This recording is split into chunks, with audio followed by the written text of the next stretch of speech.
Era uma vez uma menina que se importava demais com a opinião dos outros, que sempre buscou ser validada, que sempre quis ser notada. E essa menina encontrou nos estudos uma forma de fazer tudo isso. Tanto encontrou que aqui tem algumas provas disso. Com 10 anos, ela era a 4ª colocada na escola estadual pela avaliação de Saresp, quem é de São Paulo conhece, com 10 anos. Com 21 anos, ela recebia o prêmio do CRC de São Paulo de melhor estudante do ano. E com 20 anos, ela foi indicada pela universidade para sair no jornal Valor Econômico. E a matéria do jornal Valor Econômico diz assim: a aspirante a contadora, Silmara da Luz Barbosa Silva, de 20 anos, repele com veemência a hipótese de herdar o espírito empreendedor do seu pai. Hoje, estagiária numa empresa de equipamentos médicos, sua aspiração é ser efetivada para desenvolver uma carreira que dê segurança à família que pretende formar com o noivo Renan Ribeiro, estudante de engenharia civil de 21 anos. Esse objetivo exigirá, como reconhece Silmara, uma pós-graduação, sob pena de ficar para trás diante de uma concorrência cada vez mais acirrada. Ela diz: hoje em dia é muito fácil ter uma graduação, não uma boa faculdade, mas ter um diploma. Agora, o verdadeiro diferencial é ter uma pós. Se perguntassem para essa menina lá atrás, aquela perguntinha que a gente faz nas entrevistas, o que você quer ser daqui 10 anos? Como você se vê daqui 10 anos? Com certeza, ela responderia algo relacionado à carreira, que ela gostaria de ser CEO, CFO. Isso era o sonho daquela menina. E hoje, 10 anos depois dessa matéria, essa menina está aqui, empreendedora, com o espírito tanto quanto do pai, que ela repelia tanto. Terapeuta de mães, formada em ciências contábeis, pós-graduada, mas hoje terapeuta.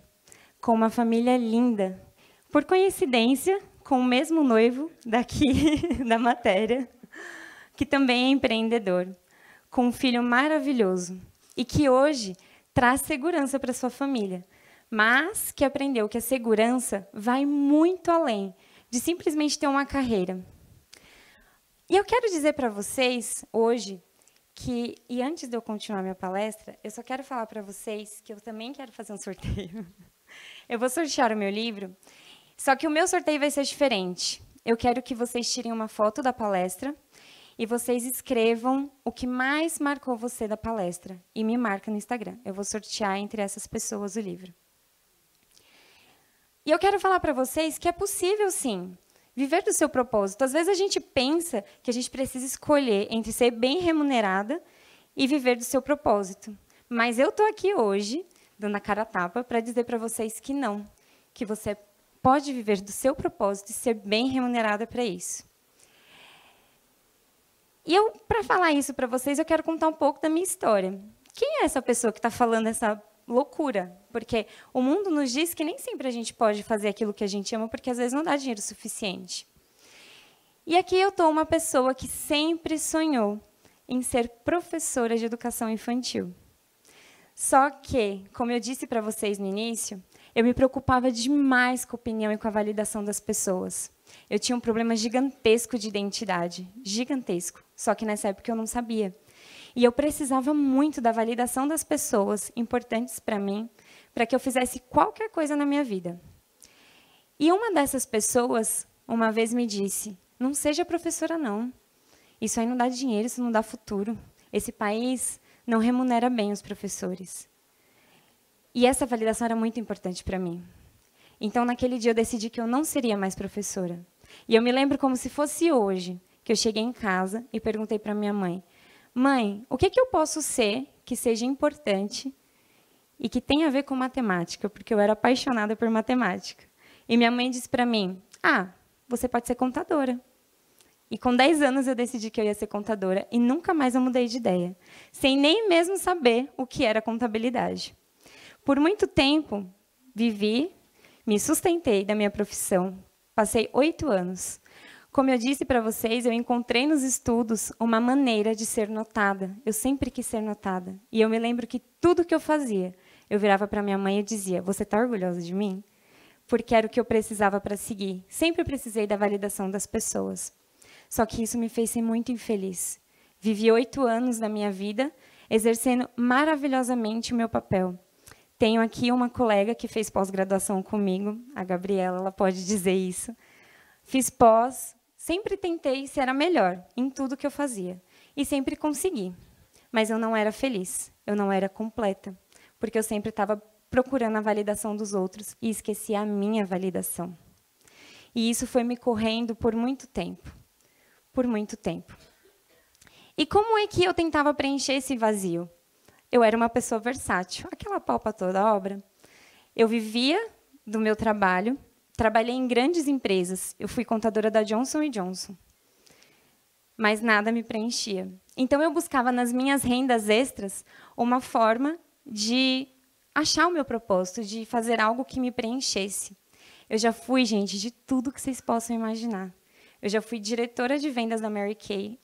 Entrei em qualificação para ganhar o carro rosa. Eu já vendi usados no Mercado Livre. Eu já vendi bolo no meu trabalho. Eu já bordei ponto cruz. Eu já fiz o curso e finalizei. Eu sou maquiadora profissional. Já fiz um curso e já atendi como analista de coloração pessoal. Já atendi como cerimonialista, sempre na busca do meu propósito. Só que o nosso propósito, ele nos procura. Às vezes a gente acha que a gente vai encontrar o nosso propósito, mas ele sempre está à nossa espreita. Só que nem sempre a gente está preparada para encontrar com ele. E o meu propósito, ele já estava em mim há muito tempo, desde quando eu disse que eu queria ser professora infantil. O meu propósito era ajudar as pessoas através do meu conhecimento. Sempre foi, mas naquela época eu não sabia disso. E então, como eu disse para vocês, eu sempre tive um probleminha com identidade, eu sempre precisei da validação das pessoas.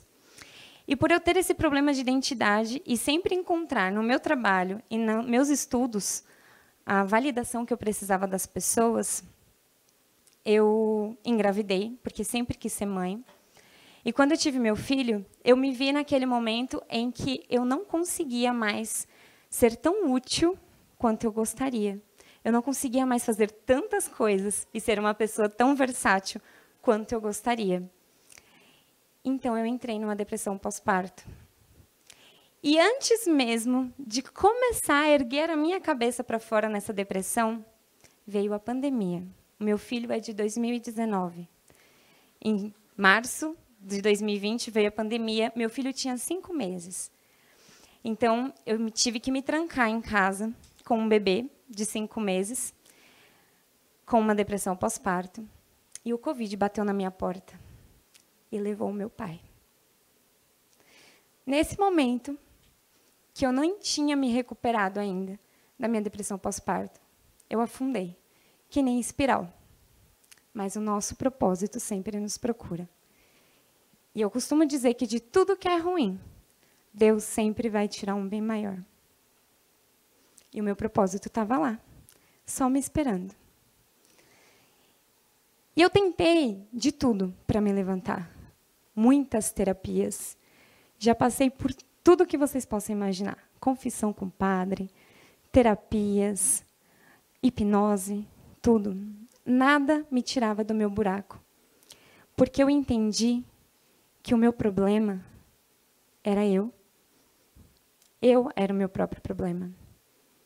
Enquanto eu não me bastasse e não me validasse, não importava mais o que as pessoas diziam de mim, eu nunca ia sair daquele buraco.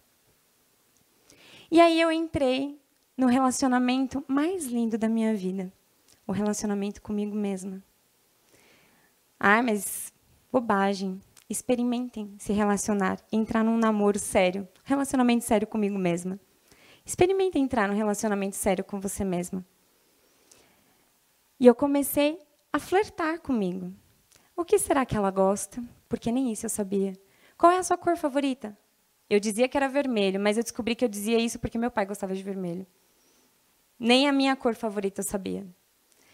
Que tamanho que você gosta do seu cabelo? A vida toda eu tive um cabelão enorme, mas eu também não gostava. Era porque os outros diziam que era bonito.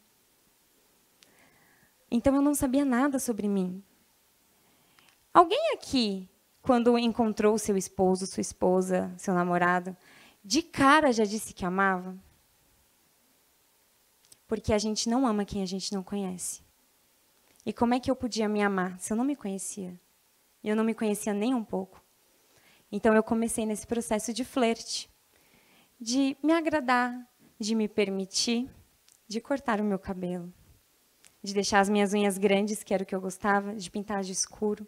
Coisas que parecem boba, mas que para mim fez toda a diferença. E em menos de um ano, aliás, esse mês, dia 27, faz um ano que eu entrei nesse processo, dia 27 de novembro. Eu descobri o meu propósito. Eu mudei a vida de mais de 150 mulheres, 150 famílias. Eu já palestrei em mais de 15 eventos pelos estados brasileiros. Eu já entrei numa coautoria de livro. E todas as pessoas que me conheciam antes percebem o quanto eu mudei. Então, será mesmo que é tão difícil assim viver do seu propósito? Será que quando a gente limita o nosso propósito a uma única profissão e a gente desiste daquilo e fala, não, isso aqui não é para mim? Será que é tão difícil assim viver do seu propósito? Eu posso dizer que viver do seu propósito é libertador. E mapeando a minha vida, porque quando eu comecei a impactar a vida de outras mães, eu comecei por causa da minha dor. Doía em mim, e eu compartilhava e eu via que eu conseguia mudar a vida de outras pessoas. E eu estudava mais, mudava a minha vida e mudava a vida de outras pessoas. Então, quando eu comecei a mapear a minha vida, a minha história, para poder impactar a vida dessas mulheres, eu cheguei à conclusão de que, para você descobrir e viver do seu propósito, você precisa de 8 passos. Só que eu não tenho tempo de falar desses 8 passos aqui. Então, eu vou falar dos 3 mais importantes. O primeiro passo é o conheça-se. Quem é você? Você sabe responder essa pergunta? Às vezes a gente acha que sabe, mas quando alguém faz, a gente breca, a gente gagueja, a gente não consegue falar. Quem é você? Quais são as suas fraquezas e as suas fortalezas? E por que é tão importante saber quem é você? Só para saber as suas fortalezas? Não, pelo contrário. Porque para a gente mudar qualquer coisa na nossa vida, a gente precisa conhecer. E quando você conhece as suas fraquezas, é aí que você tem força para mudar. Tem uma história que é narrada por Platão, que conta que Sócrates e Glauco estavam conversando. E Sócrates contou para Glauco que tinha homens que viviam numa caverna, acorrentados e de costa para a entrada da luz dessa caverna. Esses homens, eles não viam a luz do dia, eles só viam sombras de quem passava pela porta da caverna. Quando as sombras passavam, eles sentiam cheiros e ouviam barulhos. E eles achavam que os barulhos e os cheiros vinham das sombras. Essa era a crença que eles tinham.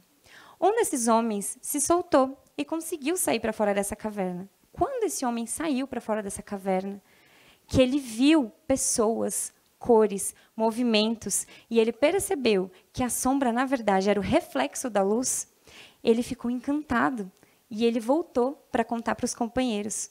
Só que quando ele voltou, os companheiros olharam para ele com cara de piedade e falaram assim, coitado, a luz queimou os olhos dele, ele não está mais enxergando a verdade.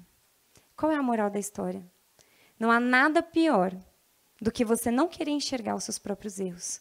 Não há nada pior do que você não querer sair da sua zona de conforto. Não há nada pior do que você não querer mudar. E uma coisa que eu sempre falo para as meninas que eu acompanho, eu posso fazer tudo por você, mas se você não decidir mudar, se você não decidir, eu não vou conseguir fazer nada. Então a decisão tem que vir de você. Se conhecer é importante, não só pelas suas fortalezas, mas também para saber o que você precisa mudar. E nós não somos perfeitos, a gente precisa mudar o tempo inteiro. E a gente nunca vai estar pronto. A segunda coisa é desenvolva habilidades interpessoais. Existe uma pesquisa da Page Personal que diz que 9 a cada 10 pessoas eles são contratados pelo conhecimento técnico, mas são demitidos pelo tato com as pessoas. E isso me provou que, muito ao contrário do que eu imaginava, o currículo não é tudo. A carreira não é tudo. Você pode ter o melhor currículo. Se você não souber olhar nos olhos, se você não souber ser um ser humano, não adianta de nada. E quanto mais eu estudo, mais eu percebo o quanto o mundo está doente. O mundo está doente. A gente perdeu os olhos nos olhos, a gente perdeu a empatia, a gente perdeu a capacidade de se colocar no lugar do outro. E isso é o que faz a diferença, muito mais do que o seu conhecimento técnico. Então, desenvolva habilidades técnicas, sim, isso é muito importante, mas desenvolva habilidades interpessoais. Seja pessoa, seja gente, seja bicho, gente. A pessoa, o ser humano, o homem foi feito para servir. O homem só é feliz quando ele está a serviço. Ele só é feliz quando ele está a serviço. O terceiro ponto é descubra o seu propósito. Os japoneses, eles desenvolveram uma ferramenta maravilhosa que eu gosto de usar muito nas minhas mentorias, que é chamada Mandala Ikigai. Quem aqui já ouviu falar da Mandala Ikigai? A Mandala Ikigai, ela é incrível. E ela é uma ferramenta poderosíssima na ajuda da descoberta do seu propósito. A Mandala Ikigai diz que nós precisamos relatar, fazer uma lista de todas as coisas que a gente ama fazer. E todas as coisas mesmo. Eu amo ler, eu amo caminhar, eu amo olhar a luz do dia. Todas as coisas que você gosta de fazer. Ela diz também que você tem que descrever todas as coisas que você faz bem feitas. Eu exerço a contabilidade bem feita, não quer dizer que eu gosto, mas eu exerço bem feita. Então, todas as coisas que você exerce de forma bem feita. Também diz que você pode relatar ali todas as suas habilidades que você pode ser pago para fazer. O que eu tenho habilidade de vender? Qual o serviço que eu consigo vender? E também diz que você precisa olhar para tudo que o mundo precisa e que você é capaz de dar. Aquilo que se repetir nas 4 listas é o seu propósito. Nem sempre ele vai sair de maneira clara, mas ele está lá. Ele está lá. O meu propósito, como eu disse para vocês, sempre foi mudar a vida das pessoas através do meu conhecimento. Eu achava que era sendo professora, mas hoje eu sou terapeuta. E eu quero dizer para vocês que quando a gente vive do nosso propósito, a gente ganha dinheiro, sim. Graças a Deus, a gente precisa de dinheiro, né? Não vamos ser hipócritas e dizer que a gente não precisa de dinheiro. Mas a gente ganha muito mais do que isso. A gente ganha vidas transformadas. E eu tenho a honra e o orgulho de ter transformado tantas pessoas, que hoje estão representadas por algumas pessoas aqui. Eu transformei a vida de uma crocheteira. Levanta, por favor.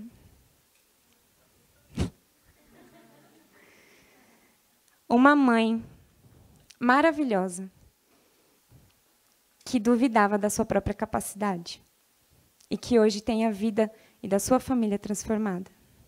Eu transformei a vida de uma enfermeira. Levanta, por favor, Pati. Uma mãe que chegou para mim chorando de luto e que semana passada falou para mim: Silmara, eu atendi uma mãe aqui na maternidade e essa mãe estava em depressão e eu ensinei para ela tudo o que você me ensinou e eu consegui ajudar essa mãe a amamentar. De uma personal organizer. Levanta, por favor. Que não é mãe, mas entrou na minha vida para transformar a minha vida e eu a dela. Então, quando você trabalha com o seu propósito, você vai muito além disso. Você consegue transformar a vida da sua mãe, que perdeu o marido e que conseguiu se levantar da depressão. Então, viver do propósito não é só o dinheiro. Dinheiro é bom, sim. É maravilhoso, a gente precisa do dinheiro. Mas não é só isso. Olhar para essas meninas aqui, olhar para essas pessoas aqui, olhar para as minhas amigas de trabalho, as minhas amigas de faculdade aqui, que sabem o quanto eu mudei. Saber que tem muitas pessoas que não estão aqui, das minhas meninas, mas que estão assistindo. Uma mãe que tinha dificuldade de relacionamento com a filha e que hoje é apaixonada pela filha. Quantas? Uma outra que, infelizmente, não pôde estar aqui porque ela teve uma perda na família, mas que tinha problemas de rejeição porque perdeu a mãe com 2 anos de idade. E hoje ela teve coragem de sair do trabalho dela e abrir a própria empresa. Então, eu agradeço vocês por me permitirem entrar na vida de vocês. Então, viver do propósito não é só dinheiro. Dinheiro é bom, sim. É maravilhoso. Mas não é só isso. E hoje eu quero convidar vocês. Infelizmente, eu não tive tempo de falar dos 8 pontos aqui. Mas eu fiz uma imersão, uma mentoria sobre isso. As minhas mentorandas sabem qual é o valor que elas pagaram na minha mentoria, mas, como eu disse para vocês, não é só dinheiro. O valor da minha mentoria é R$ 1.700. Mas hoje, até o final do dia, a mentoria da Força do Propósito está por R$ 97. Até o final do dia. E o que eu vou ensinar nessa mentoria? Eu vou ensinar você a viver do seu propósito. Se você não sabe o seu propósito, eu vou te ajudar a descobrir. E se você já sabe, eu vou te ajudar a viver dele. Porque o propósito não é só dinheiro. O propósito vai muito além disso. Muito obrigada, gente.